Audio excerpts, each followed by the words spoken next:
Hi guys, আসসালামু আলাইকুম।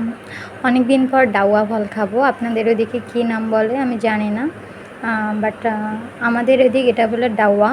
এটা মনে হয় 8-10 বছরের এরকম একটা টাইপের হবে। খাই না, খুঁজি কিন্তু পাই না, কিন্তু টাটকা পাওয়া যায় না। কালকে হচ্ছে মানে বাজারে গেছিলাম, বাজারে যাওয়ার পরে যে দেখি এরকম পাওয়া যাচ্ছে, তো একটা কাঁচা নিয়েছিলাম, একটা পাকা নিয়েছিলাম। এইটা আর কি বেশি পাকছিল, এটা এটা বেশি পাকছিল, তারপর এইটা কাঁচা ছিল। তো এটা হচ্ছে বাসায় রেখে পেকে গেছে আর কি, লাল হয়ে গেছে পরে দেখি।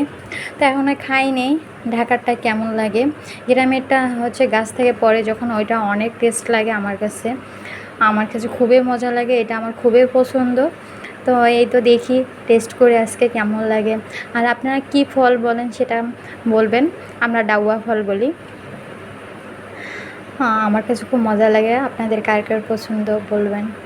ওকে, আপনারা কি ভালো আছেন সবাই? কখনো জিজ্ঞাসা করা হয় না, আজকে জিজ্ঞাসা করলাম এই। আর আমার অবস্থা তো জানেনই। যাই হোক,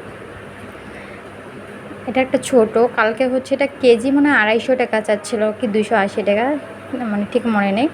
আর এটা খুবই ছোট, এই জন্য হচ্ছে কালকে এটা 45 টাকা দিয়ে নিয়েছি। আর এই যে মামাদেরকে পরে হচ্ছে এদের, আমি হচ্ছে প্রথমে বড় নিছিলাম কাঁচা, পরে দেখি হচ্ছে ছোট পাকা ছিল ভালো, মানে বড়টার থেকে। তারপর আমি নিচ্ছিলাম, তারপরে মামাটা আর কি বলতেছিলাম যে এক জিনিস হচ্ছে কয়বার মাপবো, আমি ওয়েট দেবো। তারপর আমি বললাম যে মামা আপনি তো এইটা আসলে 2বারই করলেন। তো যাই হোক, মামা অনেক রিয়াক্ট করে ফেলছিল।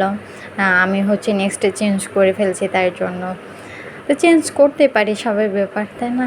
আচ্ছা, যাই হোক, আমার কাছে খুবই পছন্দ লাগে। এখনও টেস্ট করিনি কেমন লাগে, যদি ভালো লাগে তাহলে নেক্সট দিন অবশ্যই আবার নিয়ে আসবো। আল্লাহ হাফেজ, টাটা, বাই বাই।